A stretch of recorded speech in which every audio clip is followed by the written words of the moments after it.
అంటే 11 ఆదాయం వస్తే వారు 5 పాలు ఖర్చు చేస్తారని అర్థము.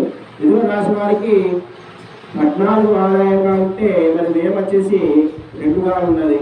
కర్కాటక రాశి వారికి 8 ఆదాయం ఉంటే వాళ్ళకు వ్యయం 2గా ఉన్నది.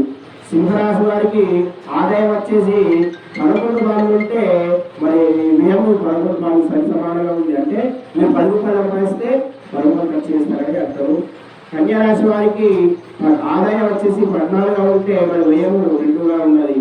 వృశ్చిక రాశి వారికి ఆదాయం 2గా ఉంటే మరి తులారాశి వారికి 11 ఆదాయంగా ఉంటే మరి వ్యయం కూడా ఎంత ఉన్నదంటే 5గా ఉన్నది.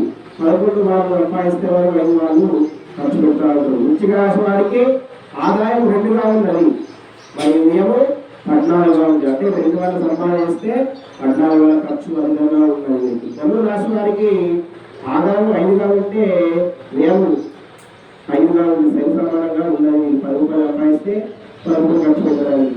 మకర రాశి వారికి ఆదాయం 8గా ఉంటే మన వ్యయం కూడా ఎంత ఉన్నది, 14గా ఉన్నది. కుంభరాశి వారికి 8 ఆదాయం అయితే వ్యయం 14గా ఉన్నది. మీనరాశి వారికి ఆదాయం 5, వ్యయం కూడా 5గా ఉంది, సరి సమానంగా ఉన్నది. మరి మేషాది ద్వాదశ రాశులకు వారి రాజపూజిత రాజ అవమానములు అంటే గౌరవము అవమానములు ఏ విధంగా ఉన్నాయంటే మేషరాశి వారికి